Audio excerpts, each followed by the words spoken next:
Whether one is listening to this in Myanmar or from outside the country, we know it is a very difficult time for those of us who hold the Golden Land and its people in our hearts. In trying times like these, we can all use a bit more care and compassion in our lives.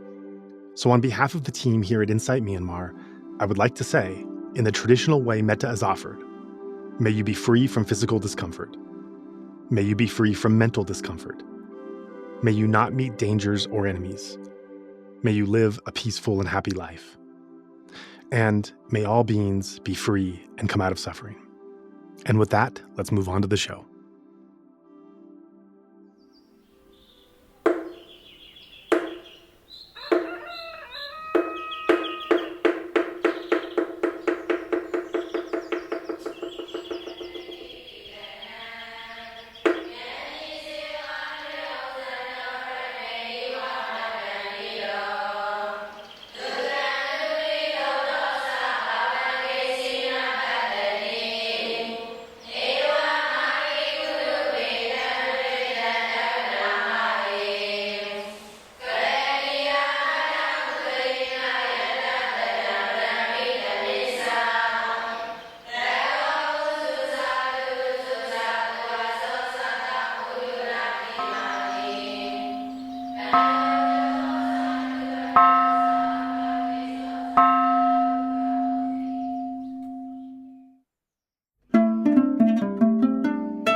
I'm here for this episode of Insight Myanmar podcast, and we're joined by Oliver Tanner, also known as Ollie, and we're so privileged to be in his home here in Colombo, Sri Lanka, having this discussion. We've been talking for much of the day, and now we're on air. You might hear some cars passing by, or you might hear his 7-year-old son, Rakita, in the background doing this or that. So let the listeners know where we are. So Ollie, thanks for taking time to sit down with us and continue our conversation that we've been having and get something recorded. Yeah, good to be here, Joe. Yeah, happy to continue the conversation. So we were having a conversation about a lot of contemporary things, but I want to bring it back many years, as we do here on Insight Myanmar, and learn about you and your background and your spiritual journey before getting to some of the issues that we're talking about in present. So if you could tell us about where you came from and your upbringing and the past that led you eventually to take up meditation. Yeah, so, well, from the UK originally, born in London, and moved around a bit. We were in London for about the first 6 years of my life, and then we moved the southwest of England, so schooling, and actually at a young age, maybe around 16, 17, I did become interested in psychology, or just at least behavior and the mind at quite a young age. And at 19, I left home. I went traveling for a year on my own. So that was leaving the UK. I went to Malaysia, Thailand, and then eventually in Australia.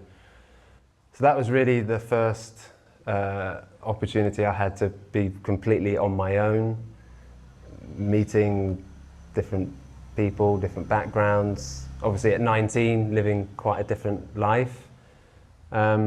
But that's where my mind started sort of opening up and coming in contact with certain books, and early beginnings of meditation. I'd heard about people meditating, going on courses at that time, but didn't think much of it. So at 19, so I was 20. I came back home when I was 20, and then started getting into yoga. That was like the first spiritual, I suppose, thing that I was into, yoga. And my mother and sister had already been to India quite a few times, and they kept saying, "Oh, you should come to India. You should come to India." And so I made a decision, because being interested in yoga at that age, I thought, yeah, India could be a good good experience. And even then I started becoming, that's right, I started becoming interested in, doing yoga and also Buddhism. First books I was reading were the Dalai Lama books. And somehow just reading those books seemed to resonate. I seemed to take to, especially the notion of suffering and happiness, the mind, the nature of the mind. So then my intention was that in going to India for the first time when I was 21, I wanted to meet the Dalai Lama. Actually, that was one aspiration I had. I'll go there and I'll meet him and just ask him some questions. I went to India when I was 21 and went up to MacLeod Ganj. He wasn't there. It was around the time where most of the Tibetans are in Bodh Gaya. But I heard about a meditation center at the top, you have to walk quite a bit up from MacLeod Ganj. And I'd heard about a 10-day residential course. And I'd already thought about in my mind that what I'm looking for, a teacher or something, what I'm looking for, money won't be involved. That's one thing that I had in my mind, that if you have to pay for it, or somehow that didn't quite fit. So when I heard about these 10-day courses, residential courses that were free, run on donation, that really spoke to me. So I ended up going up to that centre. It was closed, but there was one guy from Canada or America, I can't remember where he was from. He was there and he said, the centre's closed, but here's a leaflet. And he gave me a leaflet, and it was Vipassana, Vipassana meditation in the tradition of Sadhu Barkin, as taught by Goenka. So I got that leaflet and I read it, and again, that really resonated with me. I thought, yeah, this sounds like what I'm looking for. But it didn't, it took me quite a while to eventually sit a course. So in the meantime, continued to do my yoga practice. I was doing other things like Reiki and just different spiritual things. And it wasn't until another year or so later that I sat my first course. That was the real introduction to meditation. Yeah. That was in India? No. So that was actually in Canada. So I spent a few years, my early 20s, just traveling around. I'd work in the UK, I'd work, save some money. Then I'd be off, I'd come back after a 6-month trip, work some more, then go off to the next place. So I did that for a number of years, went to different countries. And I'd already met some people who told me about Canada, that it's sort of like a hidden gem. Not many people go there, but it's really nice, you should come. So I thought, okay, I'll go and check it out. So I did 6 months woofing. Woofing.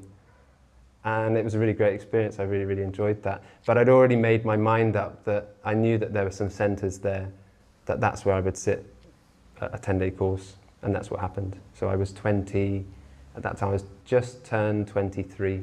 That was when I sat my first course. Yeah. And how was it?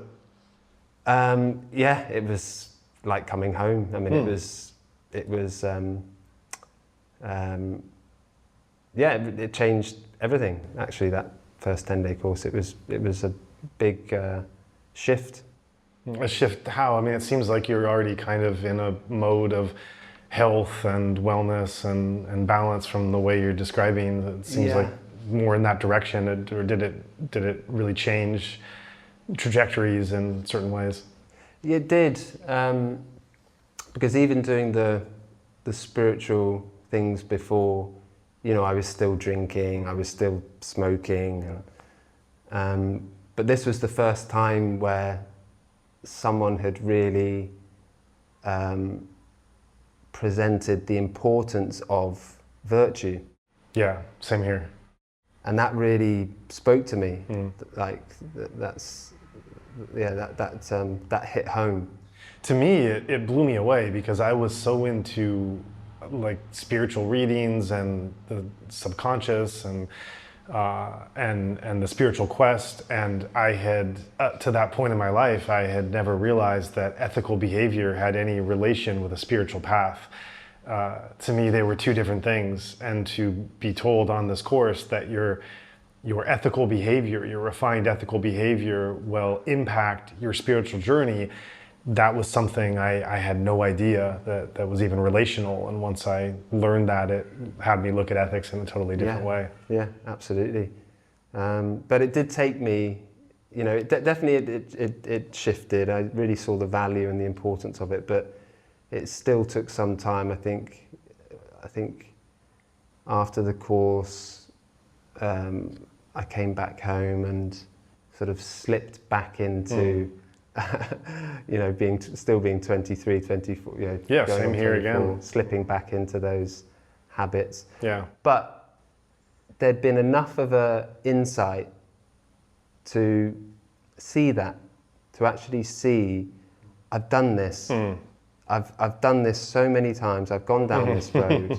Yeah. Let's see. Let's try another road. Yeah. Let's put all that aside. So I sat my second course. I went back to India after that trip to Canada. I ended up back in India, and I sat another course there. And after that course, that was it. I was teetotal. It was done. Was that hard to give it up? I remember it being a tough course. But I often hear that a second course is sometimes tougher than the first. But anyway, that's what happened. It was. But after that course, I'd sort of made my mind up. It was quite clear. No, this is the way that I want to be living. This is the road that I want to be going down. And so then I understand that at that point, after the second course, you've had this really diverse travel experience and going in different directions, and also where intoxicants fits into that, being a young person from the West and having these interesting experiences in Asia. And then at that point, it sounds like you really narrowed your focus as you were maturing at that time to this is what's important, this is what I want to focus on. So did you start to then become more deeply involved in the tradition and the practice, and how so? Yeah, so coming back from India, that was a transitional period because, you know, I still had all my circle of friends, you know, young 20s, still doing that, you know, going out partying, and I just completely was out of that. So I remember that being quite a solitary period where I just cut off, you know, getting invited, oh, come out. I just didn't feel to do it anymore. Just sort of done with it all. So that 1 year was, quite, not lonely. It definitely wasn't lonely, but it was solitary. Like it was just something I had to do. I had to take this firm decision for this period. And so yes, that was when I came back from India. So I was 24. That's right. I was 20, or just about to turn 24. That's right. It was just before my 24th birthday. I went to Dharma. That's the Vipassana centre in the UK. I went there. I signed up to sit a course, and then I stayed on. There was a work period, and I ended up staying on. And then that was it basically from there, because I didn't live so far. I was in Bath, southwest UK, and the centres sort of on the Welsh border in Hereford. So it wasn't so far to travel. So I ended up, for the next number of years, going up, sitting, serving, and then eventually, as it happens, you know, the more sort of you become familiar with the servers, the teachers there, and you get involved. Maybe you're interested in the committees, That time I was cooking. I was actually working as a chef. I was working as a cook, a vegetarian chef. I had my own market stall at that time. I was making my own products and selling them. So I got involved in the kitchen committee at the centre, and then basically spent the next number of years just, the centre was like my second home. Right, yeah. So those 3 years you're really becoming a more dedicated practitioner in Vipassana meditation in the tradition of SN Goenka, and also more deeply involved in the community in the UK Centre. And I imagine also you're seeing a lot of people coming in and out of the courses, talking to senior meditators and teachers that are telling you their experiences, and learning more about the tradition and the practice, and probably also starting to have more of an eye back towards India and also to Burma, because I know from experience, Vipassana kitchens, those are the kinds of stories that get talked about, the travels, either going to Dhamagiri or the travels up and down Burma. So as you start developing through that period, as you remember it now, what comes up and how was it marked by? How was your growth during that time? Yeah, so sitting and serving a lot, and then started to sit long courses. Just basically a presence at the centre. I was just very involved. I was always there. So I knew a lot of this,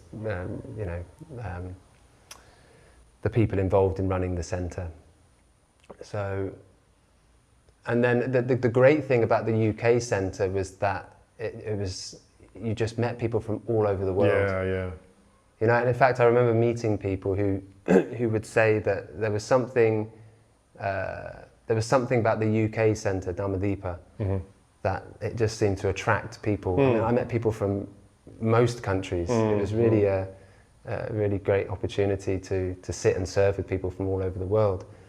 And I remember I think it was a servers workshop, or there was some event going on at the centre, and there was a meditator there who actually later became a monk, who you know, Aga. Yeah. So Tjerd was his lay name. So I remember meeting him after this event, and we were talking in the dining room. He'd just come back from Myanmar, and I was sat at the table, and he was telling us what he'd been doing, and my jaw just dropped, and I was just, I've got to go there. What you're describing, that's. What did he say? What stood out? So what stood out? I remember the one thing that stood out was this. He did a self course at Sathaji's centre, and he was just telling us how the village supported him. He would just walk and get his food and come back and just meditate. And he was just saying, it was a. I can't remember how long he was there for, but I remember that had an impact. That was the first time that I'd really, although, we know in the tradition so much about, Burma. We hear so much the lineage, but here I was actually meeting someone who just come back and just had the experience. So I just made my mind up that I've got to get there.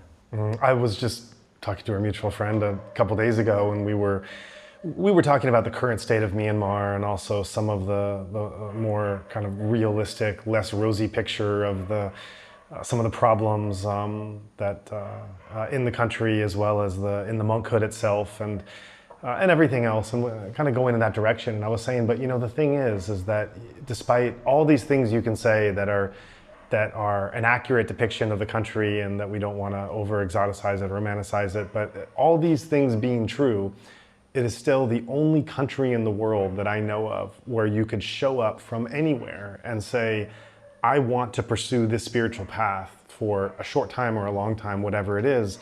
You could go to, honestly, any village, anywhere in the country, and declare that, and you will be taken care of. You'll be taken care of for a week, for a month, literally for life, with your requisites, with the basic, food, medicine, shelter, place to sleep, and I don't know any other place where your own desire to want to leave the realm of worldly achievements and want to pursue a strictly spiritual path will not just be supported by a local populace, but encouraged and celebrated by it. And I was explaining to our mutual Burmese friend, who's kind of comes from this context and understands the way this operates, that you have to understand that coming from the West, you're, especially 20 years ago, where meditation and mindfulness haven't caught on as they've done now, that you're a little bit weird and outside the norm for doing this. People don't understand, and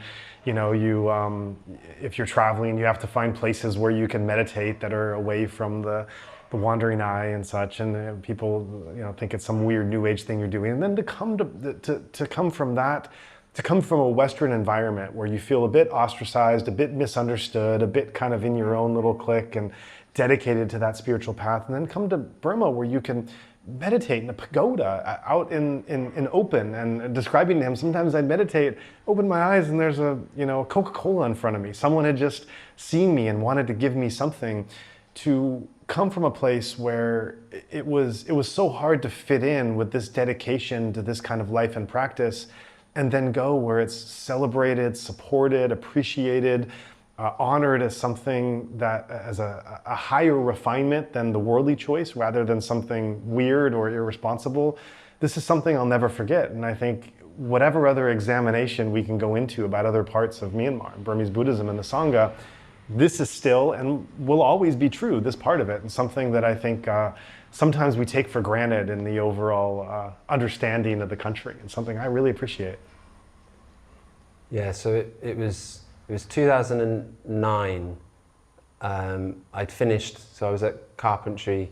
After cooking for a period of time, I left that and I thought to get a trade. So I studied carpentry and joinery. But I always had in my mind, as soon as this is done, I'm going to India and I'm going to Burma.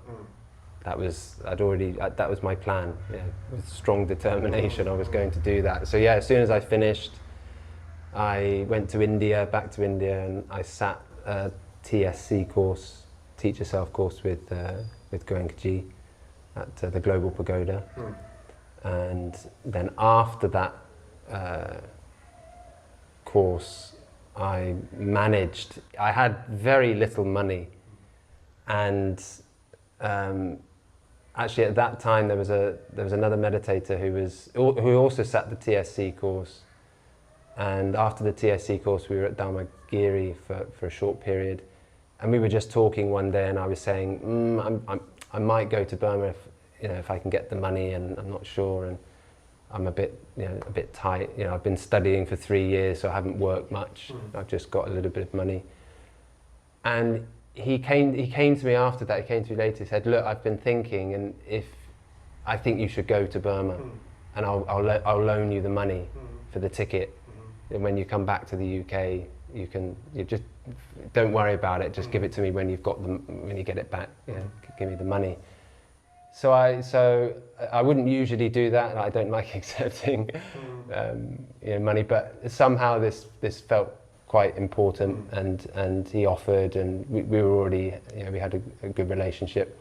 So I accepted, and then I made my way to Calcutta and bought my ticket there. That was 2009, and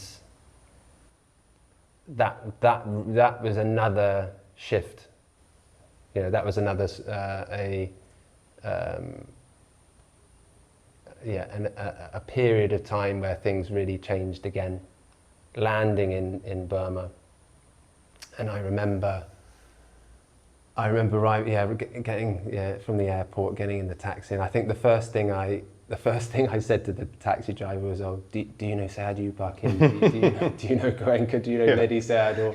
"Oh yeah, very famous." And I remember that taxi drive from the airport to the Golden City Hotel. Yeah. And I remember seeing monks for the first time. I'd been to Thailand, but somehow this was different. And I remember seeing young monks walking on the road, going on arms round. And I just remember having just this, remembering that, having that memory now, I get a thrill, delight thinking about that. It was such an inspiring, thing to see. Yeah. And so yeah, I managed to spend, I think, 5 weeks there. I overstayed my visa, but I was told you just, when you leave, you pay the thing. So yeah, I spent 5 weeks there. But I want to pick up on the point that you were saying, was that was the thing that just blew me away. Because I had such little money. You know, I was on a 6-month trip, you know, India, Burma, then back to India. And I was trying to, you know, pay my way, but a lot of the time I didn't have to. And that's not because I was looking for free handouts. It's just exactly like you were describing. I was just absolutely blown away. The generosity and just the I was saying to this before, the innocence and the sincerity. I just never, you know, again, think about it now, you know, it makes me quite emotional, you know. It's just, it was really, it shifted a lot going there. What was that like to feel that? What was it like to encounter such open-hearted generosity and goodwill and giving? Well, it's just very infectious. The little money I had, you know, I'm giving it away, you know. It just infectious. And I remember leaving, you know, Burma and coming back to India and you know, tipping the taxi drivers, and you know, it's just infectious. That so yeah, it had a very. There were many things that happened during that first time, but one of the things that really happened was the blinkers were off. That I suddenly saw a broader picture of Buddhist culture, Buddhist traditions. You know, meeting these people from different traditions and seeing the Dharma. You know, the living tradition. It was very liberating. Actually, it was quite an experience. Yeah, I talk about the infectious nature. You're making me recall that as well. I remember my first trip there, the giving and the open-hearted generosity. It started to reflect in myself, why am I not like this? Why am I thinking about me and mine? And starting to realize where I could open up. And the amount is not the important thing. It's the mindset of me, mine versus open-hearted, let other people also share what I have, and relinquishing. And I, as my journey went on, and especially when people learn that you're there for meditation, the giving just increases tenfold. You know, just the simplicity of it. I mean, I remember being on a bus going from somewhere to somewhere and sitting next to a Burmese guy. We didn't really talk the whole journey, but one time there was, we were at some stop and there were fruit sellers outside, and he bought a few slices of watermelon. Without a word, he just turned and gave me the slice. And I ate it. And I was like, well, why not? You know, we're fellow travelers on the bus. He's at the window. Why not? This is, there's the simple giving. And I remember that when I went back to the U.S., I was, I might have been in some airport visa line or something, and I just had this mindset of giving. I had this candy in my bag or something, and there was a woman and her daughter in front of us, and I just always started to think, what can I give? How can I share? I don't want to be this tightly wound, kind of keeping things mindset that I had before. I just went into my bag and had a few pieces of candy, and then the girl in front of me said, "Here, take some." And the mother immediately, you know, put her hand out and was like, "No, no," and then looked at me and was kind of like, "No, thank you, we're good," and realized, oh, that's right, I'm in a different culture. Yes. And it hurt. It was painful realizing, okay, there's some space here I need to respect, and some limits with that giving. But I think also when you talk about the living Buddhist culture that you're in, I think as meditators learning this tradition in a country where it doesn't have these roots and it's not thriving, the question of integration really becomes this core question. How do I take these deep, profound insights I'm having in an intensive silent course, and who do I become as I then go back into the world with trying to find a way to integrate this into who I am? And it's very confusing. It leads to a lot of awkward and uncomfortable and misguided traits of trying to figure out how do I bring this. And then in Burma, you see so many examples of where this integration could happen. So for you, as you were experiencing this living Buddha society and thinking about these questions of integration, what did it teach you about where you wanted to bring this practice of Dhamma into your life in the world? Yeah, so that was definitely something, exactly as you put it, that integration. It was just seeing the effortless virtue. Virtue is sort of, it's not something that you have to do there. It's just natural. That's what it felt like. So integration was definitely something that struck me. But that would then take a few more years to sort of see, because you have your practice, your daily practice, but still somehow falling into the same habits. After that first trip, then going back to India, then eventually coming back to the UK, that was 2010. And actually then I ended up being centre manager at Dharma Deepa and the centre next door, Dharma Pattana, the long course centre. So I ended up being one of the centre managers there for a year. So I lived on site for a year, and that was really good. That was also it was a good transition period back from this trip. Before I went into a carpentry career, and that was a good period of time, living at the centre. Then I left the centre after 1 year and was living close by. So for the next basically 3 years, I was living very close to the centre, and I was coming and going and continue to sit long courses and serving as well. But then this is when going back to this integration, I was still finding I was falling back into old habits.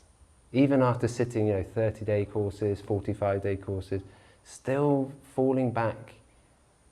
After the course, there's a period of time where it's you're not falling back, but then slowly things start creeping in. So this is just my personal experience. This is what I found, that I was slipping back into these old habits. So that means then something's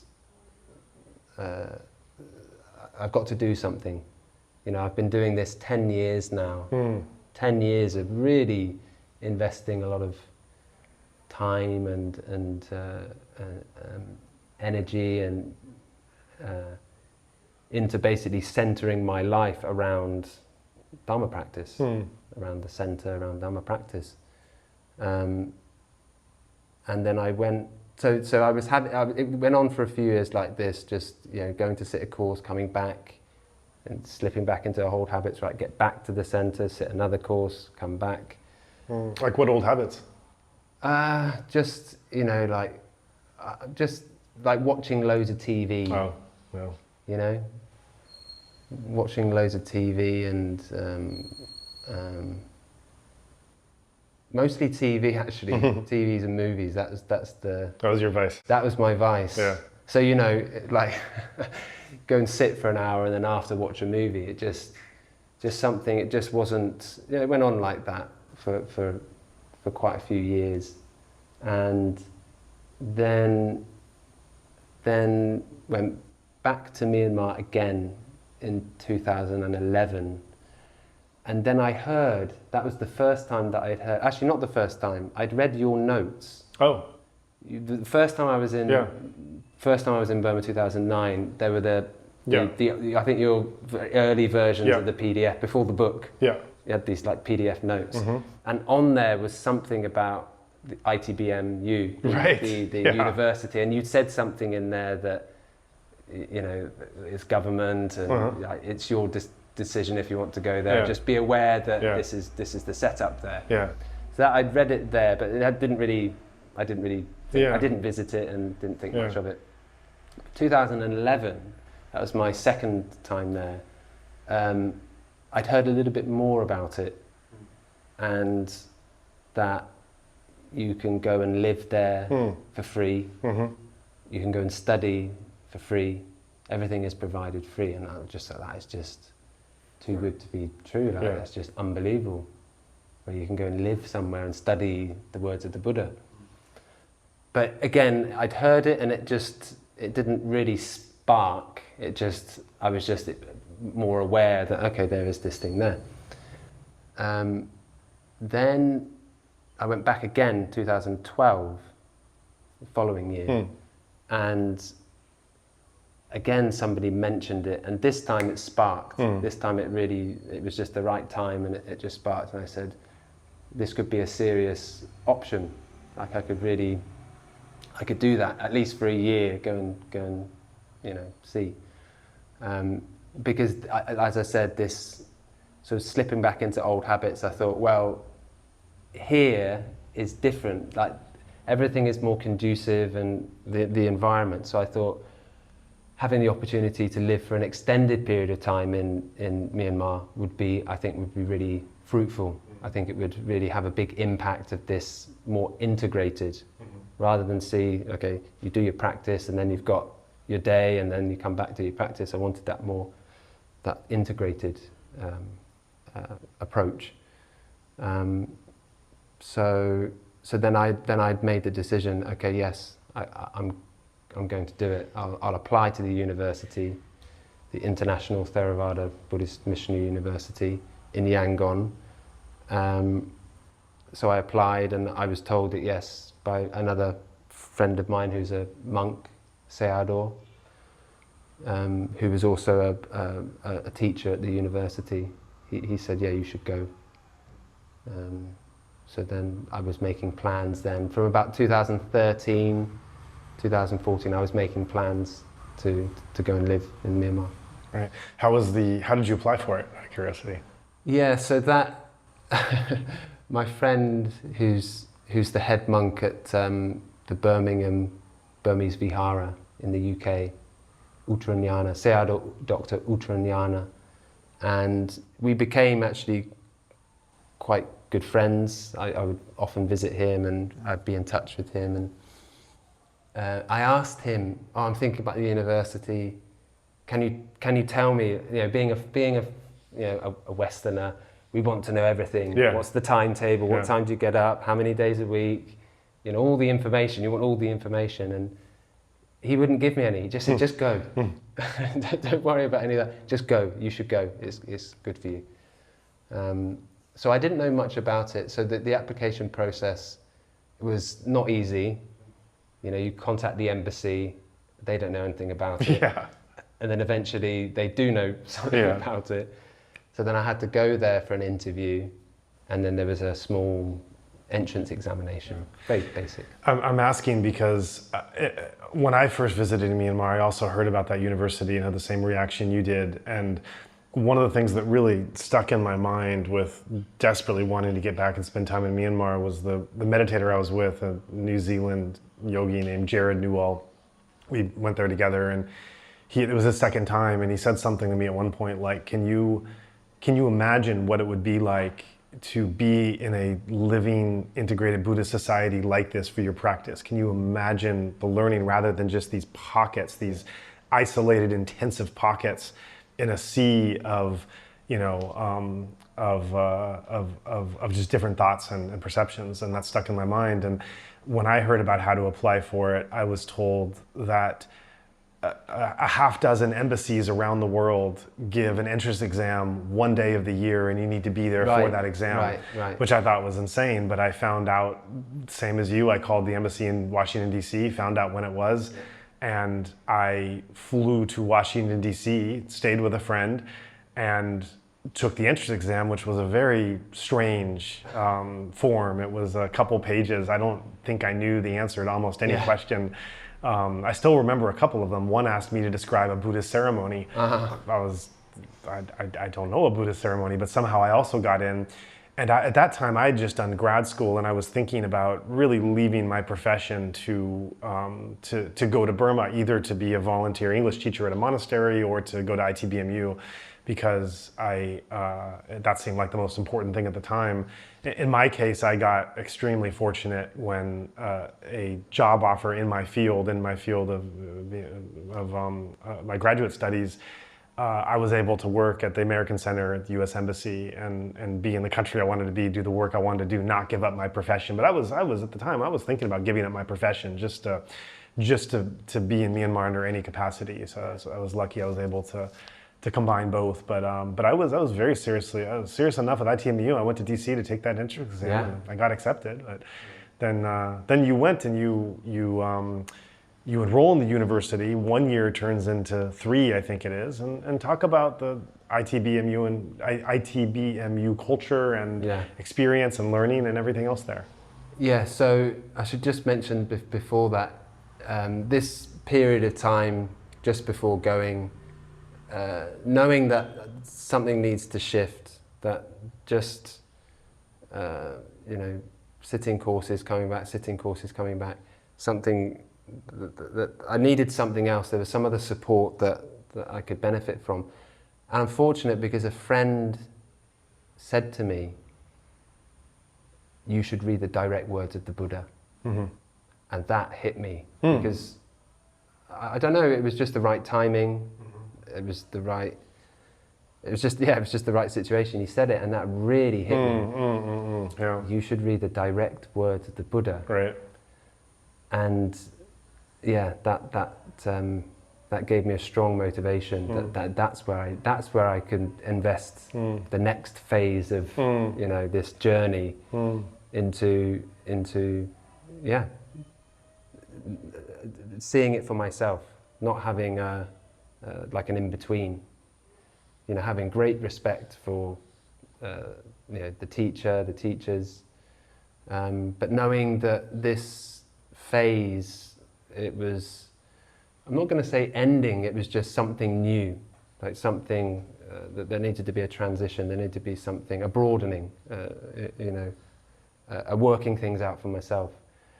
So I'd made my mind up, and I'd already actually thought about ordaining. That was actually something. I'd already taken my mother, because I was single, and so I'd already taken my mother to the monastery in Birmingham, and Sayadaw had just asked my mother directly, what do you think about Oliver becoming a monk? And she said, yeah, if he wants to, then I support him. Obviously it'd be really difficult, but if he wants to. So that was a strong possibility. So he told me, you go there, and but it wasn't, I'll just go there for a year and see what happens. So I arrived, and because I had very little information about the program. They wouldn't tell me, and it was when you call trying to get any information was just really, really difficult. So I knew that there were Pali classes, I knew there were Abhidhamma, Vipassana classes. Really, I was interested in looking at the words of the Buddha related to meditation practice. That was what I went there for, and completely naive about what was about to take place. That another guy from Belgium who was, because I'm not an academic person at all. Academia was not my strong thing at school. I was a very sport orientated person. But something happened there. So this guy from Belgium, this other student, has said, who is an academic, he said, I'm a bit worried about the Pali classes. And I was thinking, I know Pali. I know a few Pali words, I'll be all right. And I was in for a big shock. I was really dropped in at the deep end. We had that first year, we had a really strict Pali teacher. And in a class of 50, there were maybe four or five lay men, and there were probably about the same, five or six lay women, and then the rest were monks and nuns. So we were at the back, so mostly the class is monks and nuns. So this Pali Sayadaw Nodinyana, who's a really great Pali teacher, really, really very talented in the way he teaches Pali. So he would make us stand up one by one, in front of everyone, and like translate this, decline this, conjugate this. So that first year was a really drop in at the deep end. But I thanked him at the end of that year. I thanked him. I said, "Thank you so much for pushing us and making the classes actually quite uncomfortable." And before every class, it was preparing, because that gave me a really good foundation. Very quickly after having made sort of a rough plan, I'll do this for a year and see what happens. After the first few months, I was in. I was just, this is it. This is like what I want to be doing. Yeah. And I was reading, studying, sitting a lot, and I felt so fortunate to be there in Myanmar, where I wanted to be, in this culture, studying words of the Buddha every day. And how about the Myanmar part of it? What was it like being in the country, the culture and the people? It's where I wanted to be. It's exactly where I wanted to be. And then very enthusiastic about studying the language. We had classes every week, 3 classes a week, where we were learning to read, learning to write, and speaking. So I try and go out, learn a sentence or learn a phrase and go out and try and practice it. So I ended up spending 3 years there, and I did it turned into a BA, a bachelor's, which the university is not like a recognized university around the world. Like if I showed that BA qualification to a Western university, it wouldn't get me very far. Yeah. But I know the reasons that I was there, and that really was a very good foundation, a very, very good foundation in having the ability to approach the words of the Buddha myself. So the suttas, Abhidhamma, even the Vinaya. We studied the Vinaya also.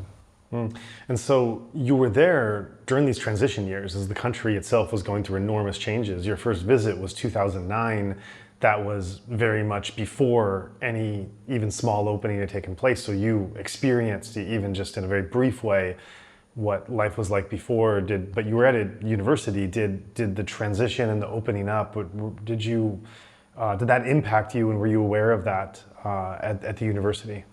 Yeah, it was not so much, because the university compound, it's quite sort of isolated. So everything is on the same. You got the accommodations there. You walk from your accommodation to the dining room, then you walk across the road to the other part, and you've got all the classes there. So I think for the first 3 months, I knew these places. Yeah. My friend joked to me one time. He my Sri Lankan friend. He came to my room one time, and I was asking him, "Oh, do you know where I can get a printout? I need to print my assignment out." He said, "Oh yeah, there's a printing shop just at the pagoda over there." I said, "I've never been there," and he was shocked. He said, "You haven't even been you haven't been over there to visit the printing shop." So that was how sort of isolated I was. I was just so focused on immersing myself in these words. Yeah. So we weren't. That was 2000. What was that? 2014, 15.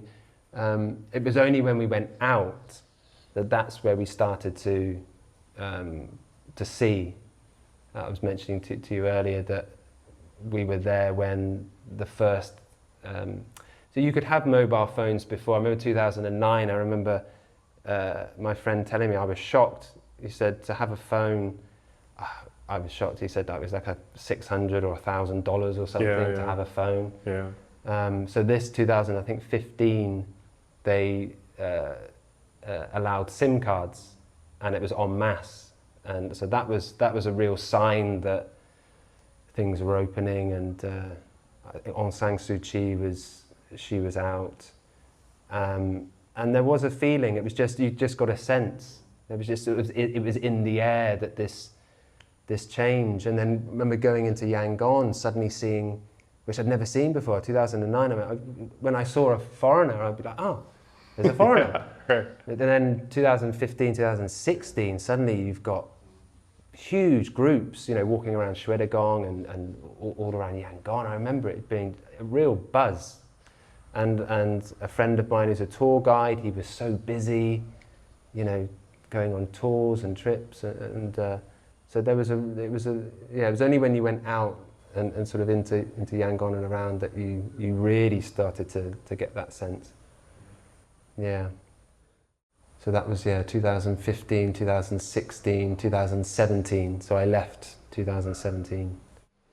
And then looking at the university studies itself, you come from the Goenka tradition. Practice is really the currency of that organization, and just a priority on understanding the Dhamma through direct experience and practice on intensive meditation courses. And that led you to want to go to a Buddhist country, and as you say, this real drive to want to learn directly the words of the Buddha, the meditation you're learning from Goenka fed into that wanting to immerse yourself more deeply. So I'm curious, to what extent did that study start to impact your faith in the meditation and the technique as you were practicing, and deepen your meditative experience? And to what degree, if at all, did it start to challenge or conflict with the study you were receiving with this direct meditation you were doing before? How did those two go together for you? Yeah. So the reasons for leaving the UK was because Myanmar is where I wanted to be. I wanted to have that longer immersion in the culture, and again, just going back to this more integrated lifestyle, this Dharma integrated lifestyle. So I never felt I was leaving anything. Like I wasn't sort of dissatisfied with like the meditation practice or the tradition. I didn't have any sense of that. It was just simply, this is what I need to do. That I felt up to this point, this is as far as I can go now. Now I need to not look for another teacher, but just, as my friend said, look at the direct words of the Buddha. And that came to be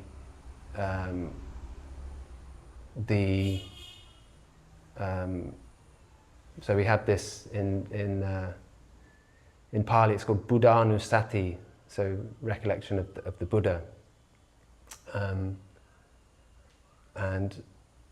But my recollection of the Buddha is a bit different, because it's in reading the words, it's making sense of what the Buddha said. What did the Buddha actually teach? So in many ways, leaving the UK, stepping outside we use the word bubble, but it was a bubble that I was in, and coming to Myanmar, and basically taking the Buddha as my teacher. Taking the Buddha as my teacher, and taking the words as the guide. So there was never any conflict. How can there be conflict where you're looking at the words of the Buddha? So I still, even was sitting, I did a few courses at the centre, but definitely I now noticed that going to sit courses, it just felt constricted.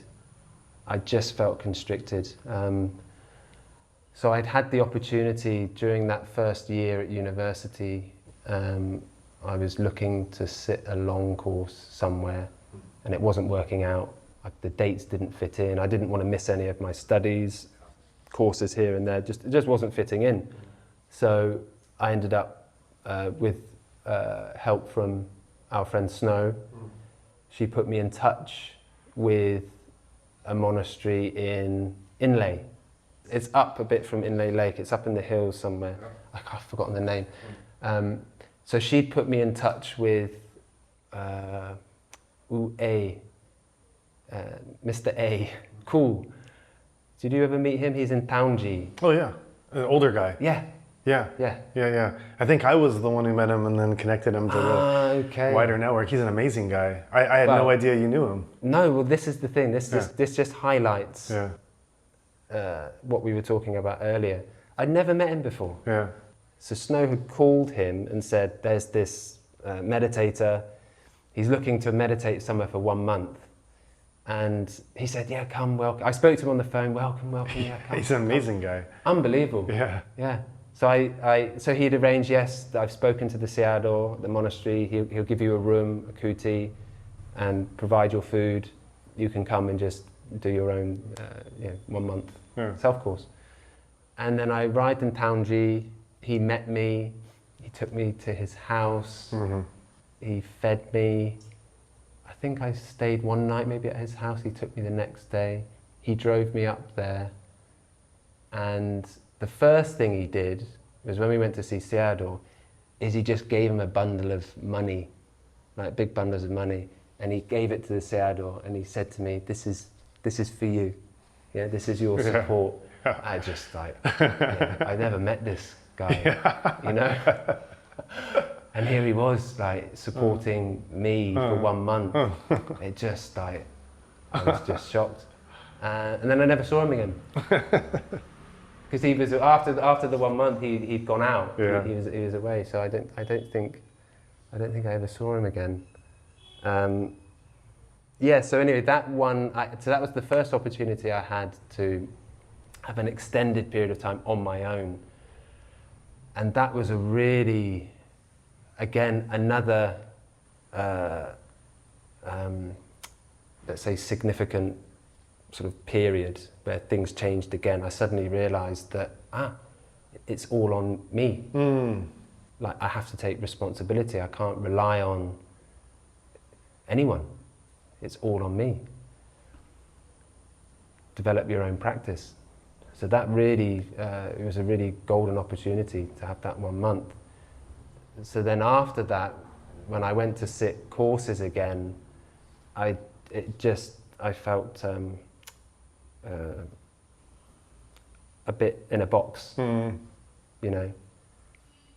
That's not to find any fault or anything negative. It's just where I was at. That I felt that I need to find my own natural rhythm. If it's time to walk, it's time to walk. If it's time to sit, it's time to sit. Yeah. If it's time to relax, it's time to relax. I can't be told when to do that because it's about finding your own, natural rhythm. Sure.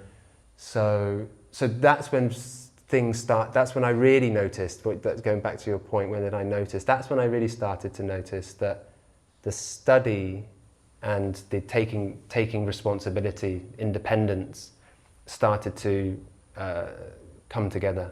That's when I really started seeing the support that studying the words of the Buddha has for practice. In fact, there was really no more distinction between theory and practice. There's no more the study and the practice. It was one integrated approach. Right. And so as you got deeper into the study of the Buddha's words, it sounds like this is really the driving force and the significant experience of that time. What stands out that you can share with us? I know that's a hard question to ask because we're talking about such a long period of study and such a deep transformation. But one of the things I found, I guess to preface this question, is that I've spoken to people who've gone very deep into this for many years and have had their lives transformed.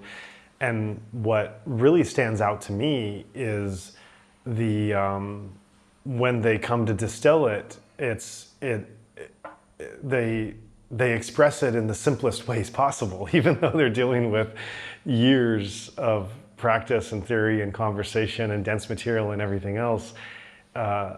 It's really marked by the simplicity of how they come to embody it and internalize it. And so I guess I'd ask the same question for you of this many years of reflecting, studying, learning at the feet of some of the greatest minds and professors, thousands of pages that you've read and written. If you were to distill some of the profound learnings from that, what would they be? Well, with regards to, let's say, if I want to use the word, the academic journey, the going to university, there are two phases really. There's the Myanmar phase, and then that's when I moved to Sri Lanka. That was another phase. So in Myanmar, it's the let's say, where they specialize in Abhidhamma. If you want to study Abhidhamma in the traditional, in the Theravada tradition, Myanmar is where you go. That's where you learn from, the best Abhidhamma minds. But it wasn't my plan. When I was in the UK, I think I tried to pick up some Abhidhamma books, maybe some Ledi Sayadaw books on Abhidhamma, just reading 1 page or 2 pages and just putting it down. Like, what is that? That's just, it sounds like, how does that have any practical support? Yeah. So I had no interest in studying Abhidhamma, but that was one of the things that ended up being my, the thing that I spent most of my time reading, studying and reflecting on. So in Myanmar, really, it was at that time at university, the focus was on Abhidhamma, the Visuddhimagga and Pali. Those were the 3, I think, pillars of study there. So the Abhidhamma classes were very illuminating. I mean, suddenly we're delving into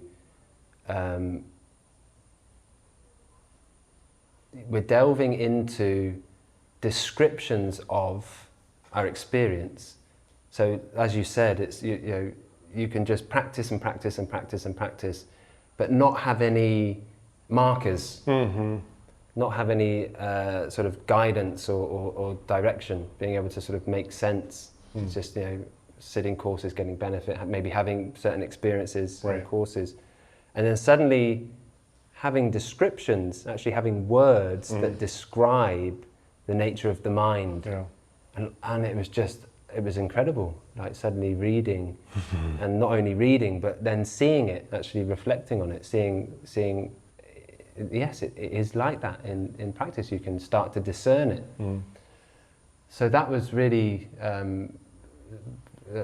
very, as I said, very illuminating, and that had a very direct impact on practice. And even when I used the word practice, before it was all about the cushion, do your time, on the cushion. And that really shifted a lot. Being in Myanmar, that really shifted a lot. Seeing the, well, not only seeing but experiencing the benefit of working in a more relaxed way. So walking more, I found myself spending a bit more time walking, and that was again, it was just adding this dynamic. So practice was no longer about just on the cushion, it was suddenly, it's whatever you're doing. We've heard that many times before, but somehow it was different. It was just being in that environment and just basically allowing yourself to take that independence, develop that skillfulness to know what to do in certain situations. So, for example, sitting on the cushion, if I'm drowsy, before I wouldn't have even thought about get up, and walk. Yeah. Because if I do that, I break my practice. Yeah. I sort of break the continuity, and walking is not practice. I've got to push through it, maybe breathe a bit harder, or trying to wake myself up. But what am I doing? I'm drowsy, not mindful. The mind is completely contracted. I've got my head in my lap. Get up. Yeah. Walk mindfully. 5 minutes, 10 minutes, however long. Come and sit back down. Drowsy again. Get up. Walk again. Yeah. So it's just giving yourself permission to know what to do in situations. So if there's agitation, or there's drowsiness, or there's some hindrance, there's something. Having access to the direct words of the Buddha, you suddenly have all these tools. You remember, the Buddha mentioned this. The Buddha taught like this. So it's like, now what I find with, let's say, being on retreat, for example, is that I have the Buddha as my teacher, because I have these words. So it's, a lot of things have changed. It reminds me of one of the most interesting questions I would get from meditators who would come is, they're coming from an intensive practice and a certain guideline and culture around that practice, and sitting hours is a big part of that. And obviously for the Goenka tradition, it's a huge part, because sitting 2 hours a day is a part and parcel of how you maintain your status. And 2 hours means 120 minutes, and it means 120 minutes of on the damn cushion. It's very clear, which in some ways I respect and appreciate, because it's when you're coming into that kind of very new way of doing things, it's actually very helpful to have these clear boxes you can check, but I think there's a developmental stage here, and there's a certain stage, at least for me, where those boxes to check were so needed and important, and then a stage where they were just boxes to check. But one of those interesting questions I would get from meditators is, how many hours do Burmese people meditate? How many hours do monks meditate? And at first I would allow myself to be trapped in the paradigm of that question and try to give an answer. And then I gave myself the freedom to unpack that question and say, that's a fair question coming from your background, but we need to examine that very question in Burma, because when you're talking about meditation, the way we think of it, well, what about when the monks are on their alms round and you talk to them? I've never been a monk, but you talk to monks about how they prepare and their mental state as they're doing it, the metta that they're sending, you watch the monks on the alms round, and you see the focus that they have, that they should have at least, and very often do, the mindfulness in that. What about when they're reciting? What about when they're studying? What about when they're having Dhamma discussions or giving guidance? And I start to realize that these can't be counted as formal hours on the cushion, because it's this integration we're talking about, this totality of experience, where when you're in the West, for the most part, really the clearest way you have to practice the Dhamma is formal meditation sitting. And in Burma, there are just so many different avenues that one can engage in and go with. And so this becomes part of opening the mind to seeing, because really what is formal sitting but cultivation of the mind landscape? And is the priority the act of formally sitting, or is the priority the mental cultivation? If the priority is mental cultivation, sitting is just one tool, and there's many other tools, and you can do many of these tools in the West as well. But in Burma, if you're in a particularly Buddhist perspective and mindset, there are tools that you can engage in here that are much harder in other countries, and that opens things up. Yeah, I remember in our Pali classes, one important aspect was learning the root meanings of words. And I do remember, because it's always there from that moment when I saw this, that it's just always been there. So the word bhavana, so we hear this samatha bhavana, vipassana bhavana. So usually it's translated as meditation, but that's not what the word means. I mean, in some ways it does mean meditation, but in English we have all the connotations of that word, meditation. You just, when you if you ask someone like what is meditation, it's sitting down, eyes closed, cross-legged, that's meditation. But the word bhavana comes from the root bhu, which means to be, just to be, but also to develop, to cultivate. Right. And that really, I don't know why, it just suddenly, as you said, it just broadening, because that development, that cultivation of what? Of wholesome states of mind, wholesome qualities, which is all the time. It's all the time. And that was one of the things I remember in the Abhidhamma classes, that we were learning about different phenomena, you know, different unwholesome phenomena that may be present. What is wholesome? What are the wholesome qualities to develop? And then I remember in those early Abhidhamma classes, like looking at the different phenomena that the Buddha describes. You know, on this occasion there might be this, there might be that, and I remember looking at it and thinking, oh, most of the time those qualities are there, which means most of the time actually most people have unwholesome states of mind, yes, you know, right. fueled by craving or fueled by agitation or some repelling, not liking things, or just distracting oneself, delusion. So that was again, going back to your point earlier, how sort of the study started to inform the practice. It just all became one. That, again, just no theory and practice. It was just having a language to discern things. You know, the Buddha is pointing out things. So there's that aspect of discerning things. Look at, these are the phenomena. If you actually pay attention, if you develop that broad awareness, not the focused zoning in, absorbing in things, but this broad awareness, starting to pick up the signs of the mind, what things are present, you're able to discern these things. Is this wholesome or unwholesome? Is this thought unwholesome or unwholesome? It's clearly unwholesome. Don't fuel it. You know, you abandon it, as the Buddha said. So those are those 3 years in Myanmar. Definitely, that was those Abhidhamma classes. Actually, really started to impact just my everyday, you know, everything that I was doing. I'm recalling another anecdote as you said that, just a very small thing that had an impact on me, of being in the Sagaing Hills and spending an extended time there meditating, practicing intensively, usually in, you know, quote unquote formal meditation.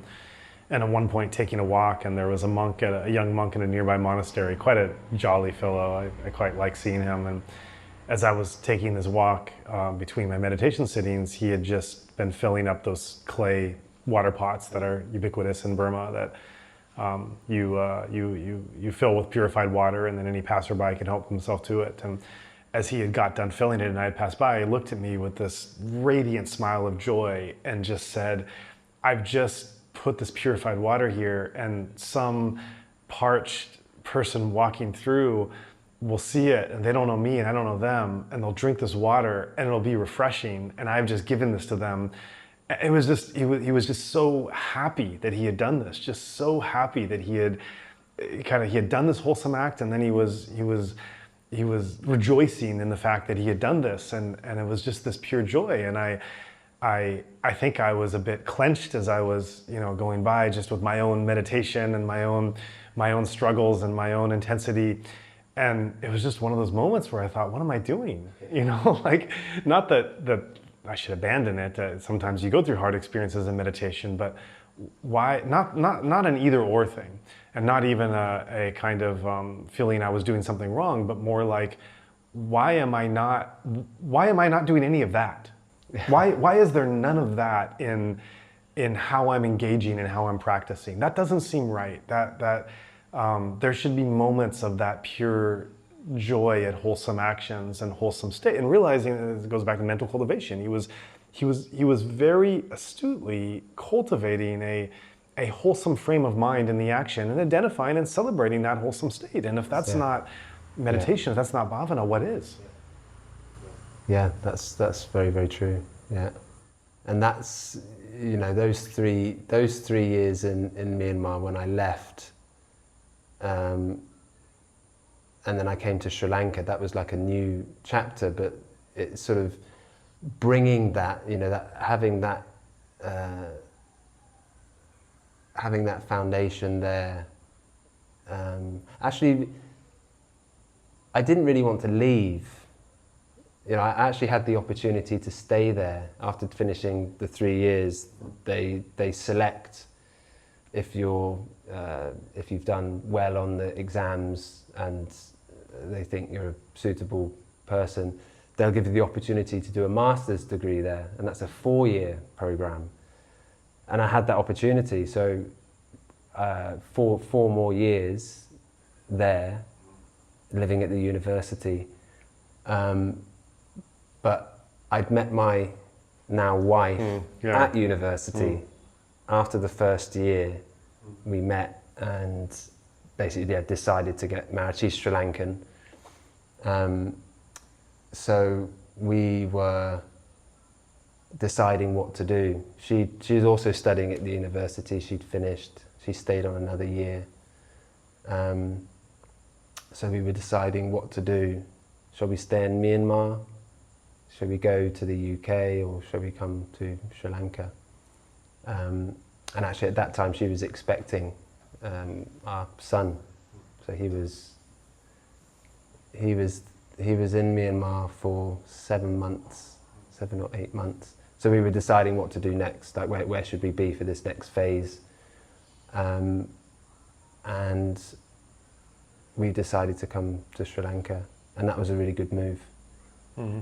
And I want to get into that whole Sri Lankan change, but before we do, because we're talking about the development of practice, theory, Burmese culture, the study, your transformation, all of that, if we just return to your early origins of the Goenka practice, where had your Goenka practice evolved at this time? How is this still a part of your...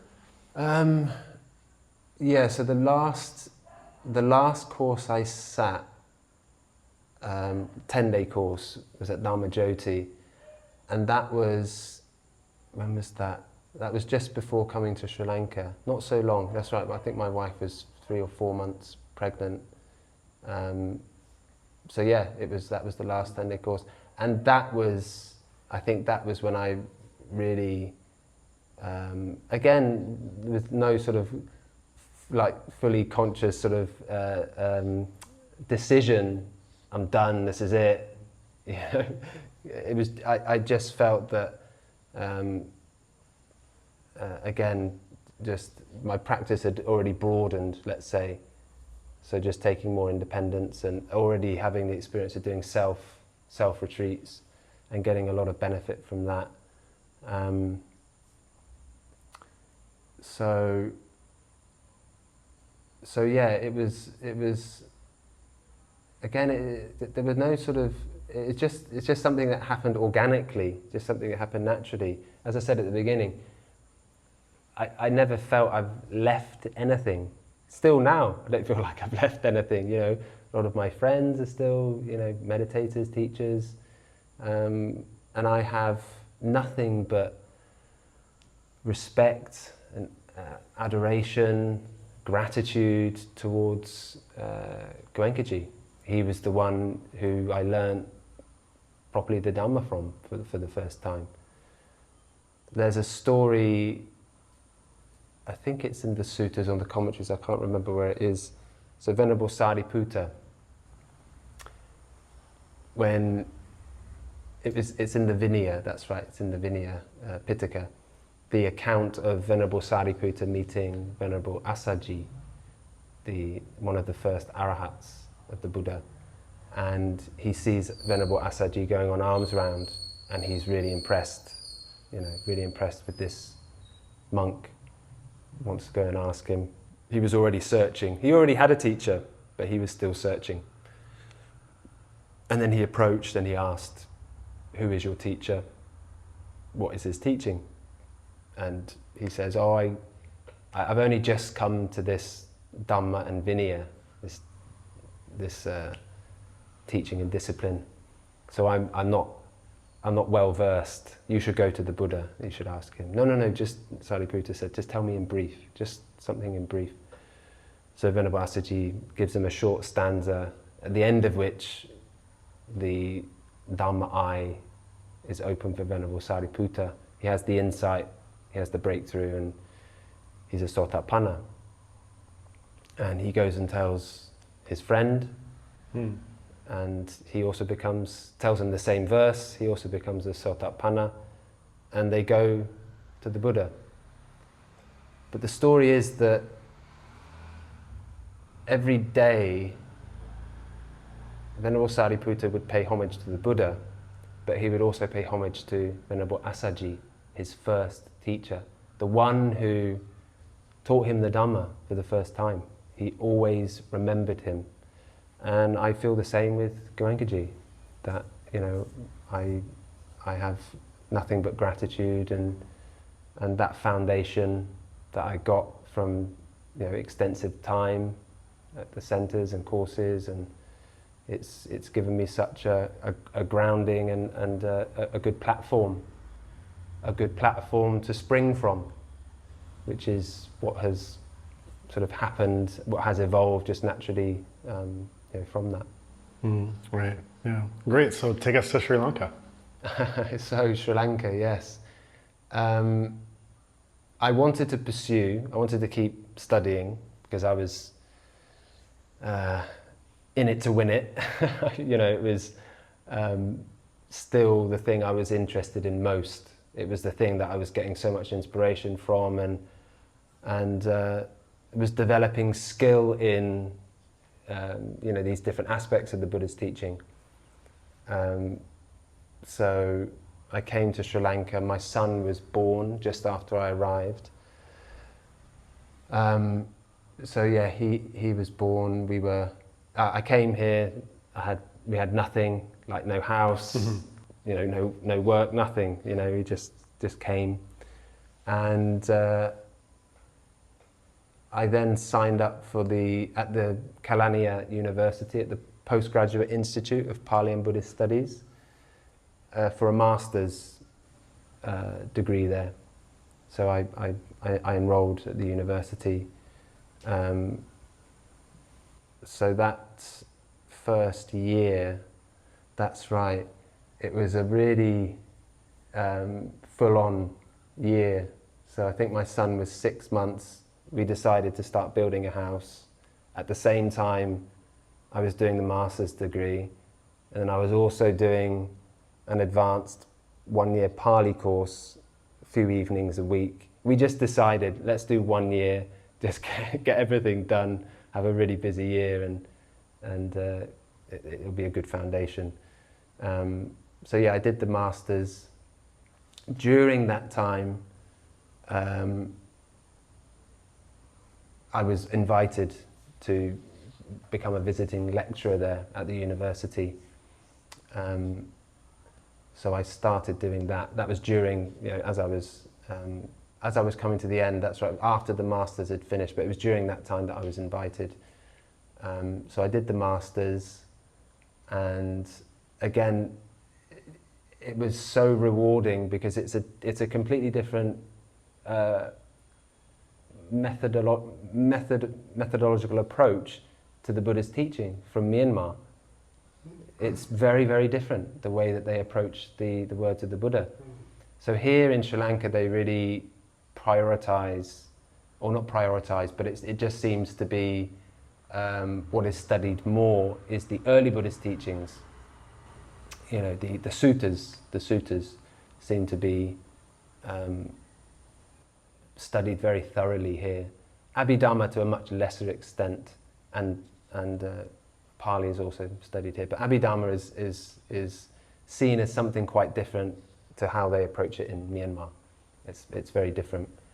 So I've had these two exposures to the traditional monastic approach in Myanmar, and then coming to a more open, critical approach in Sri Lanka, not just accepting things, but really questioning and following the evidence.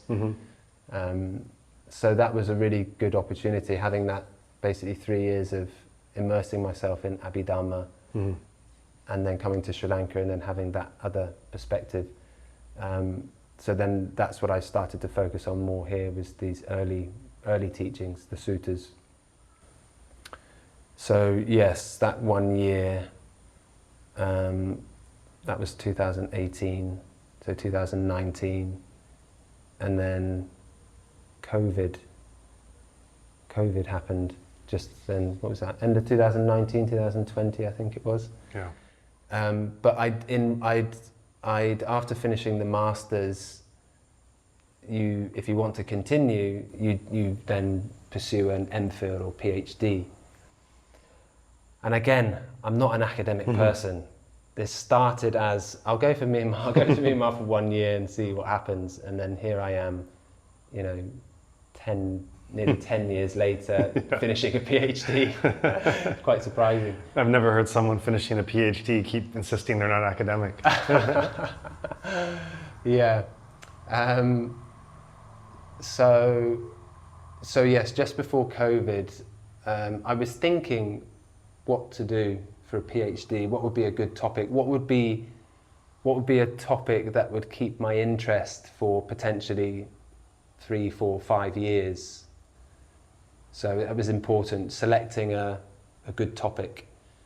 And because of the background that I'd had in Myanmar and Abhidhamma studies, I was already inclined in that way. And because Abhidhamma studies, they're done here in Sri Lanka, but not to the extent, I thought that could be a good opportunity to develop a new topic or a new thesis. And so I was thinking Abhidhamma, and then I started thinking a bit more about the Tika Pattana. Having listened to it for years at the centres, the Tika Pattana. So then I started to inquire, well, what is the Tika Pattana? And then asking some of my Myanmar monk friends, and just started the conversation, started inquiring, and then eventually it turned into forming a very clear path into a topic and what could end up being a PhD thesis. So that's what I chose. So I chose the one section that Sayadaw Bakin chants is one very small section. The Pattana is huge. It's 5 volumes in books, 5 books. And the Tika Pattana, the section that Sayadaw Bakin chants, is the Kusala Tika, Panhavara, or it's Pinyawara, Vibhanga Vara. It's one very small section. So I was interested, but why?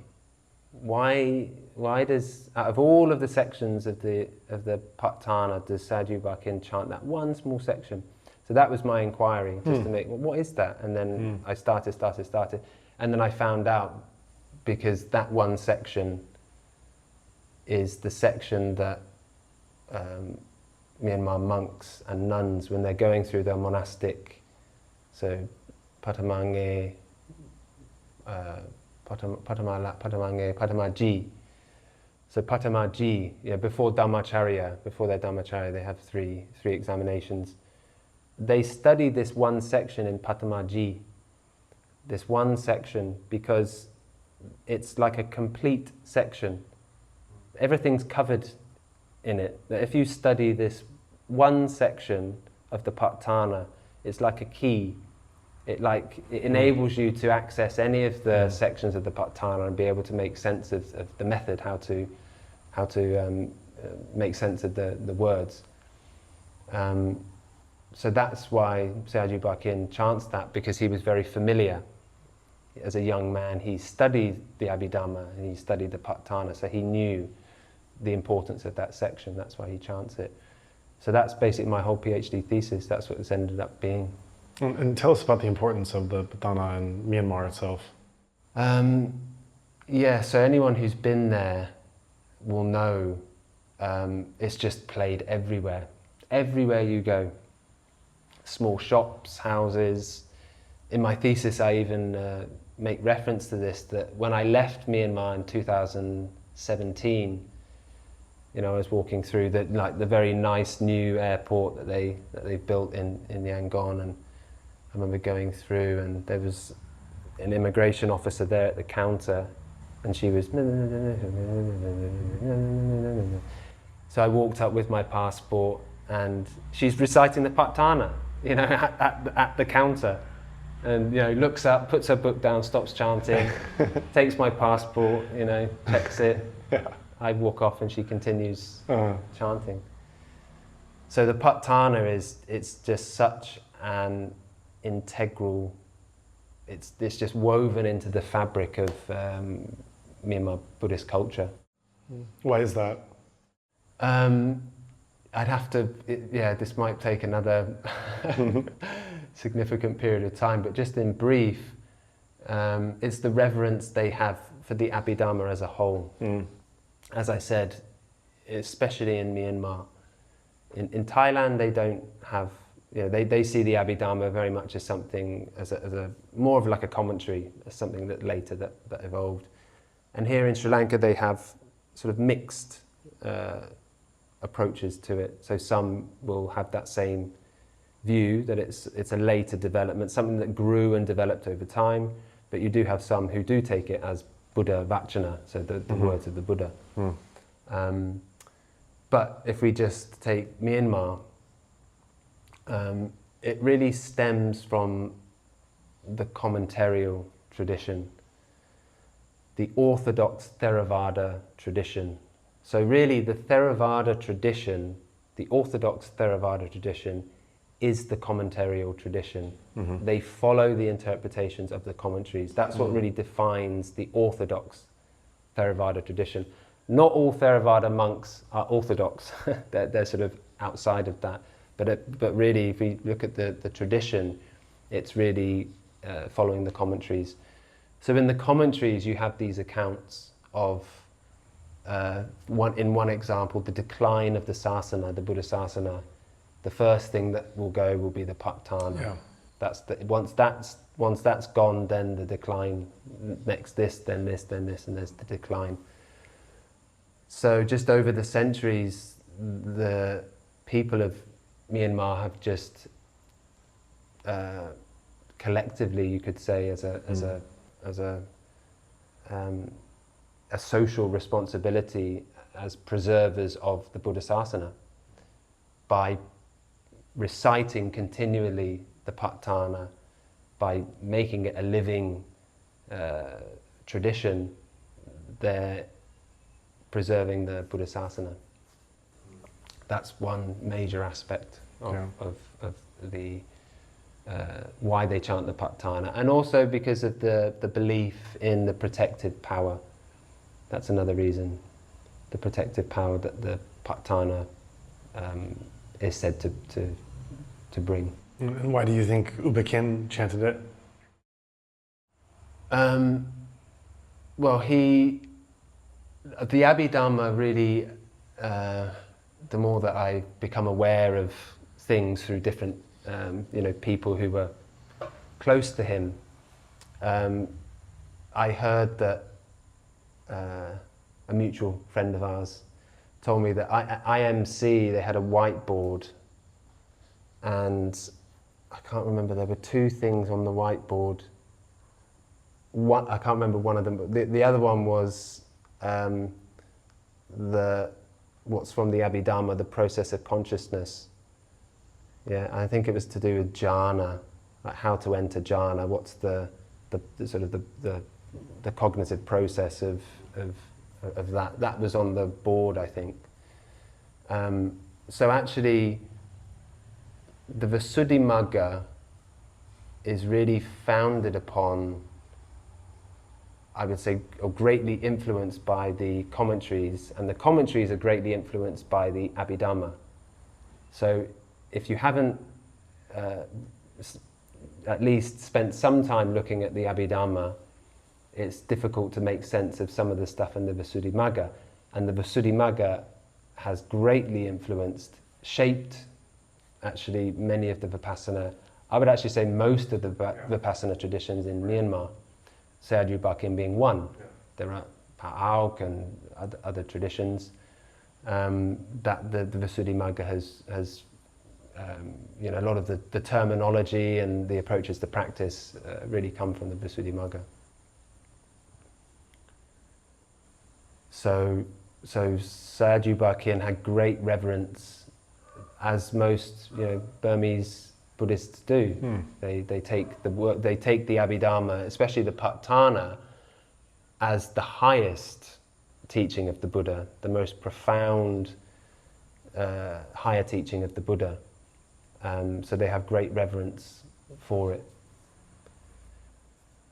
Yeah. So that's there are different reasons why, but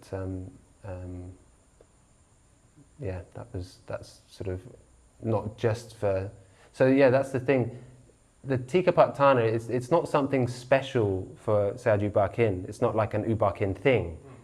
It's a Burmese Buddhist monastic thing. Yeah. It's much broader than that, actually. It's only because Sayagyi Bakin, we know that he spent time at the monastery learning Abhidhamma because he was very interested in it. So he actually learned, like the monks do, he actually studied it.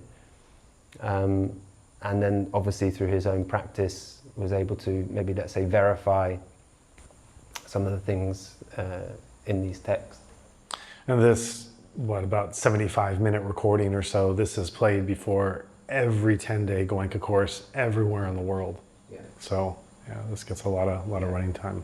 Mostly it's played, actually, when I have asked people about this, that, did Goenkaji ever say anything about it? Like, did he give any more sort of information as to why it's so important to play it? And most of the answers are the same. Some people will say, no, I don't know, we just have to play it. It's just something we have to do. Yeah. But then other people that I've spoken to, senior teachers, they tell me that it's for the protective. Yeah. It's to set the environment, to create this congenial atmosphere for the course. So but very much using it as it is in the way that it is in Myanmar, for this protective, good atmosphere. Right. I'm thinking about some of the meditators that might be listening that might have been, let's say, where you were 10 years ago. They maybe have never been to Asia, or maybe they took a trip at one point to Myanmar or India. They're meditators following their daily practice, going to courses and getting a lot out of it, but also maybe feeling as you were feeling at one point of slipping back into old habit patterns and checking all those boxes, as we said, but kind of wondering what's next and where do we go after this? And many of those listening are not going to have the luxury to reshape their lives the way you have. They're not going to be able to spend 10 years in Buddhist countries studying many different courses, reading many different books and authors, and yet there's still something more they want. They don't know how to get there. If they did, they'd do it already. But for those listening, how would you speak to them? What advice would you give them in terms of what they can turn to and what they can open to that would give them that direct experience and that impact, but without the luxury of the time and the years you've spent, as well as the great teachers that you've sat under, that could be achievable for their station? Yeah, I mean, it's a difficult one to answer because, it's so one of the things I would say, I think we could say this broadly speaking, although people's situations are different, it's just about being authentic. It's about being sincere and honest with yourself. That's what I did, just seeing where you're at. And it takes courage. It takes courage to let's say, step outside, to give yourself permission to question. Give yourself permission to question. I think that's a one piece of advice that I would give. And there's no better place than the direct words of the Buddha. And now you see it's different from how it was before, because there are so many resources out there now, especially with the internet and all these, being able to access Pali and translate Pali and just have all these translations. Even though you don't need to study Pali, you've got some very good translations out there. So people have asked me that, like, what's the thing that has maybe influenced you the most? And I would say that's really it. It's really spending time with these words, because in doing that, I actually feel very close to the Buddha. Like the Buddha, taking the Buddha as the teacher, which might seem a bit, I don't know, not odd to some people, but do you know what I mean? Like there are living teachers. Take those, but for me anyway, it was certainly very, very helpful to go back, because I would say, especially if you're going to start anywhere, you definitely start with the early Buddhist teachings, because when you start to read those words, you start to see a very different approach, actually, how the Buddha is actually talking about cultivation, how he's talking about practice. You get it's actually much more simple. So that's something that's definitely helped a lot, but it is difficult. Like, I think, like you said, not everyone has the luxury to spend time in these Buddhist countries and really absorb that culture. But I think that's definitely one thing that I would recommend, is that people really spend time. What did the Buddha actually teach? Make an effort to look into that. And it takes courage. It does take courage. Why does it take courage?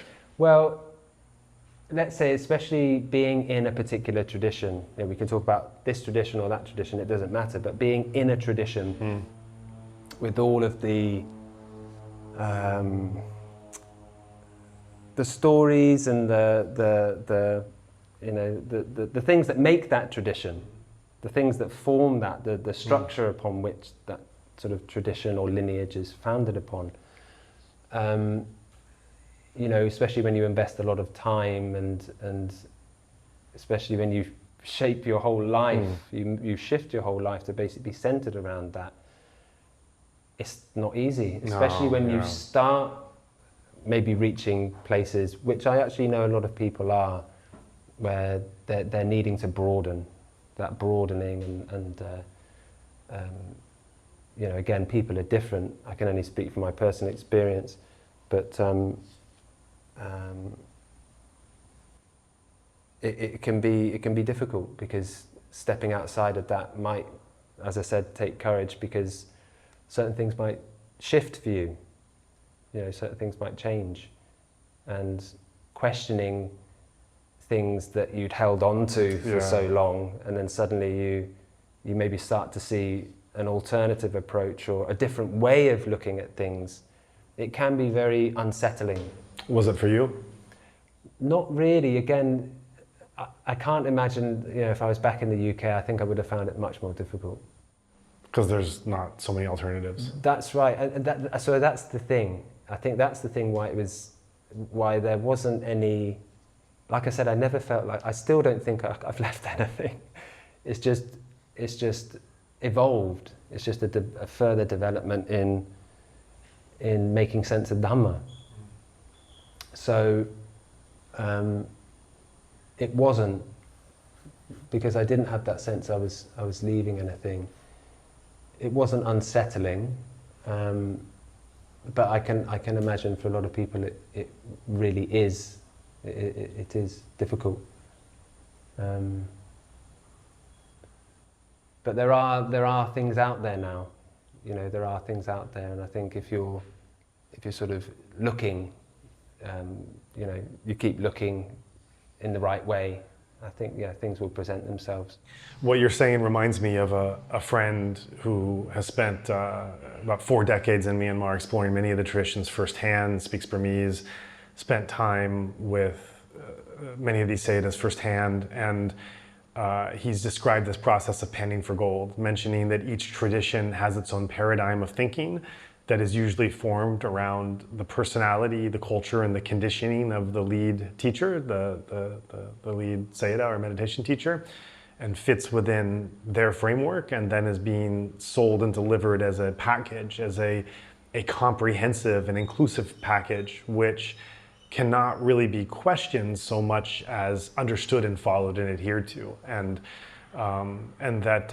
really we have to say, because I'm coming from an education background, so this is the way I think about it, really quite teacher-centered, really quite bottom down instead of ground up, really not so much fitting around the peculiarities of the students, but really expecting the students to adapt themselves and work themselves into needing to meet the demands of the teacher and the framework of the technique. And he's described the process of panning for gold, that all of these different traditions and teachers and techniques, they do have real gold there, but you have to pan for it and take out what doesn't suit you while being able to welcome and embrace those transformative parts that a very wise person has developed and cultivated and is now sharing, and bring them in without taking on the overall parts of the messaging, which maybe are more about them or their paradigm, sometimes their ignorance or bias, that might not work for you. And I think to expand on that idea of particular traditions, teachers, techniques, I think certainly we can talk Goenka, Mahasi, Paok, Mogok, Sunlun, Thaingu, on and on. That says Myanmar, to say nothing of the Thai or Sri Lankan forms, to say nothing of outside of Theravada. But I think this is also true of cultures. And I think that as we've just talked a little bit about, specifically about Burmese and Sri Lankan culture and what they emphasize, just as different teachers have their own paradigms, the Buddhist cultures also have their paradigms. And they add American culture to that too. There's definitely American tendencies of how they go towards Buddhist understanding. There's nothing wrong with that. That's just the way it is. And I reference our mutual friend again. One of the things, this is a foreigner, a Westerner who studied with Sayagyi U Bakin, and one of the things that she mentioned I found very fascinating was that she was bringing in her Western conditioned defilements that U Bakin was not so accustomed to dealing with and not so comfortable in terms of knowing how to manage these manifestations that would come. And so I think that just as any great religious or spiritual teaching, the Buddhist teachings, the Buddhist core teachings have been able to take off and be integrated in different time and spaces and regions and cultures, whether those are cultures of a particular tradition being formed around a principal teacher and his or her paradigm, or whether it's being formed around an actual geographic culture of a nationality or an ethnic people that are offering their own framework. And so just going back to my friend's description of panning for gold, that each where you go to where you're able to find how the Buddhist teachings are being studied, implemented, understood, promoted, there's much gold to be gained from seeing how a culture or a teacher has taken this and to be integrated into it. But one always has to go into it with a bit of a skeptical attitude, a skeptical mind, which is hard to do because you also have to, there is also a submission of wanting to embrace and learn this, but also, and I think this is also where a greater development takes place. I think at a beginning stage, this is just too much. As I say, for me, checking boxes was a great part of my spiritual development. It was great to know 2 hours on the clock, on the cushion, no matter what happens, I'm good. That was what I needed for that time in my development. But then when one is able to move on from that and to move into those new frameworks with that skeptic's mind of, and I think that skeptic's mind only works, or perhaps works best, when you're coming from an understanding of direct experience with what the Buddha taught, what the Buddha said, and being able to to see how that's being understood and applied in different ways, so that you have that bedrock to apply to rely on.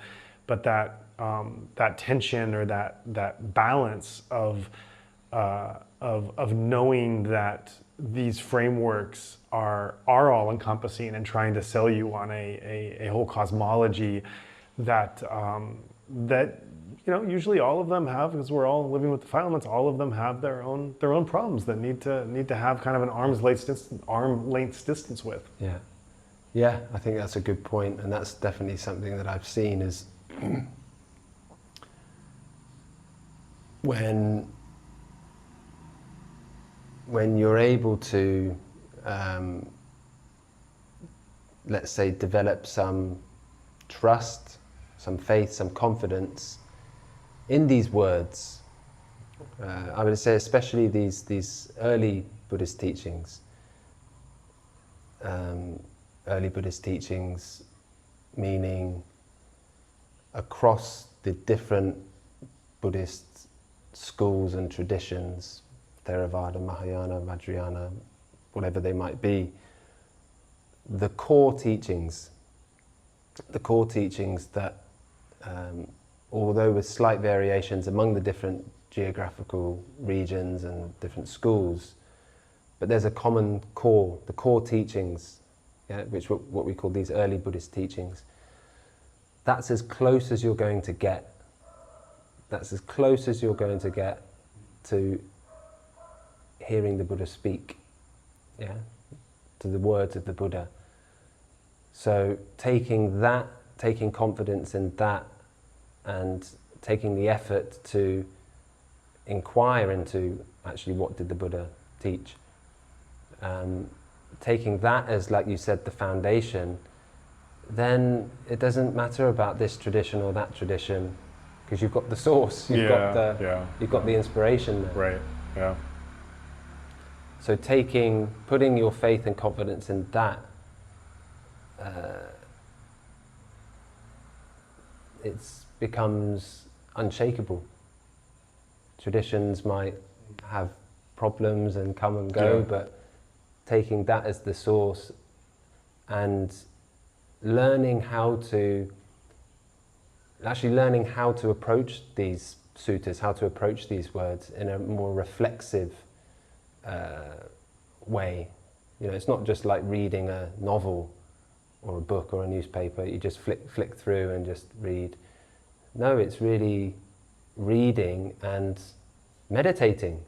I use the word meditating in the sense of pondering, reflecting on what do these words actually mean in experience. Yeah. So that's when it doesn't matter then this or that and this changing and that having problems. You've got that as a very solid foundation. That's something that's been definitely helpful, really, really helpful. Yeah, it's just been good to talk openly, and I hope anyone listening might get something from maybe the journey that I've gone on. Sure. As I said, over the years, one of the things that has been very helpful is discussion.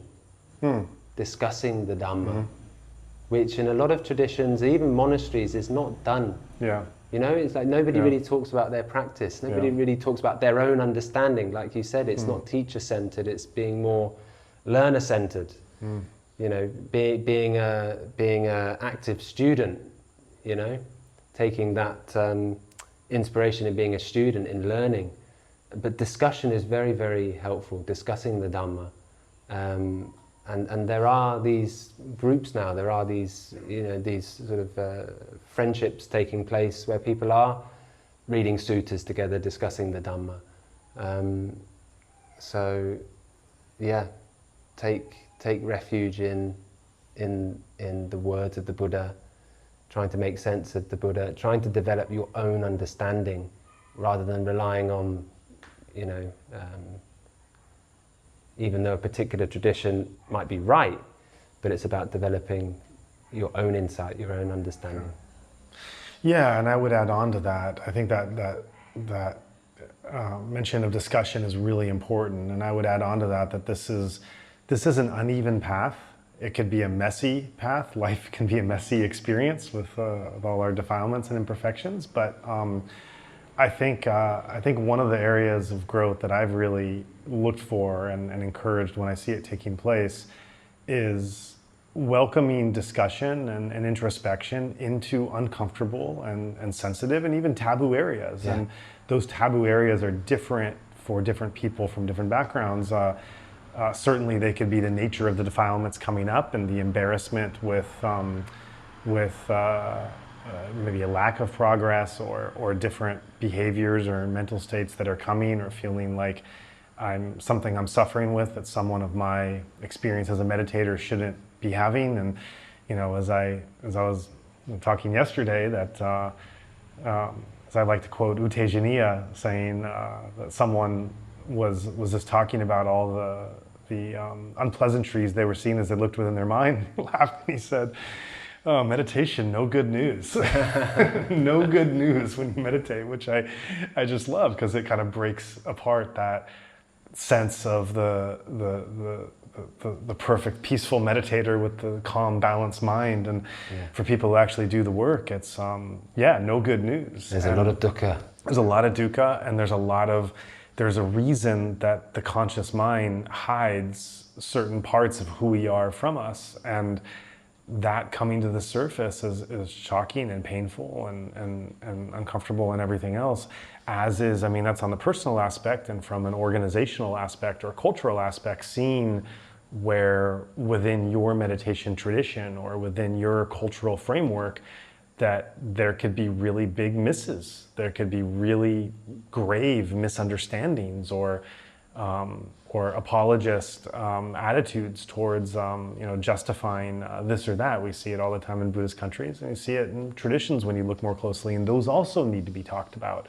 And so, one of the things I would just really encourage from my own practice and where I'm at in life is not to seek this dirt out, not to take pleasure in kind of talking about the grittiest stuff, but also to be first to develop that sense of confidence within oneself, which is not an easy thing to do. It's been a long path of me, both of these features, both coming to grips with the uncomfortable parts of myself that I need to embrace, and as well as both being a part of the Goenka tradition as well as being so intimate and close with Burmese Buddhism, parts of both of those experiences that are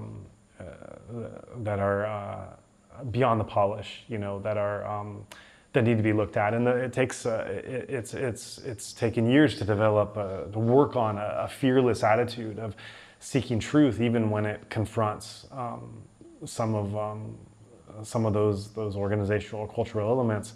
And I think, that's just within oneself, not even talking, just the freedom or the permission to be able to think critically. That's a tremendously hard thing.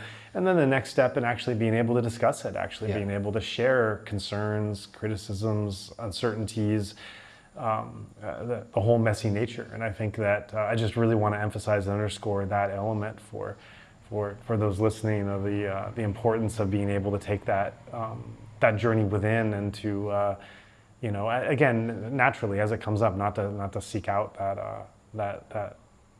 those elements, but to when they come, the mind can just play a lot of games of ignoring what's right in front of it. I know I've done it so long, ignoring what's right in front of you, and coming and making an incredibly circuitous route and pretzel shape, because you just can't go from A to B. You just can't manage A to B. And when you realize you're at A and B is over here and a little bit uncomfortable, to just be able to admit that and talk it through. I think that's so important.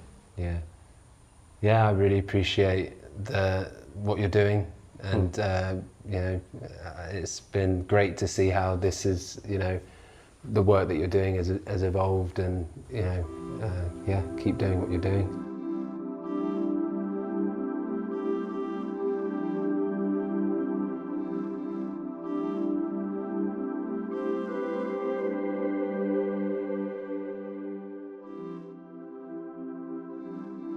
Thank you for taking the time to listen to this episode.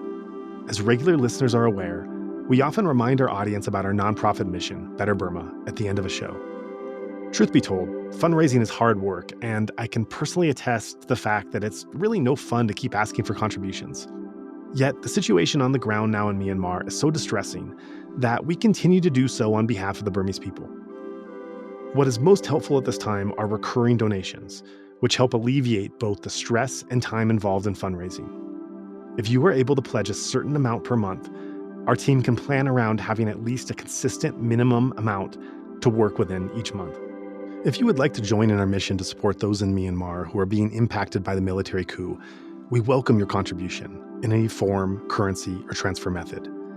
Your donation will go on to support a wide range of humanitarian and media missions, aiding those local communities who need it most. Donations are directed to such causes as the Civil Disobedience Movement, CDM, families of deceased victims, internally displaced person IDP camps, food for impoverished communities, military defection campaigns, undercover journalists, refugee camps, monasteries and nunneries, education initiatives, the purchasing of protective equipment and medical supplies, COVID relief, and more. We also make sure that our donation fund supports a diverse range of religious and ethnic groups across the country. We invite you to visit our website to learn more about past projects, as well as upcoming needs. You can give a general donation or earmark your contribution to a specific activity or project you would like to support, perhaps even something you heard about in this very episode. All of this humanitarian work is carried out by our nonprofit mission, Better Burma. Any donation you give on our Insight Myanmar website is directed towards this fund. Alternatively, you can also visit the Better Burma website, betterburma.org, and donate directly there. In either case, your donation goes to the same cause, and both websites accept credit card. You can also give via PayPal by going to paypal.me/betterburma. Additionally, we can take donations through Patreon, Venmo, GoFundMe, and Cash App. Simply search Better Burma on each platform and you'll find our account. You can also visit either website for specific links to these respective accounts or email us at info@betterburma.org. That's Better Burma, one word, spelled BETTERBURMA.org. If you would like to give it another way, please contact us. We also invite you to check out our range of handicrafts that are sourced from vulnerable artisan communities across Myanmar, available at alokacrafts.com. Any purchase will not only support these artisan communities, but also our nonprofit's wider mission. That's Aloka Crafts, spelled ALOKACRAFTS, one word, alokacrafts.com. Thank you so much for your kind consideration and support.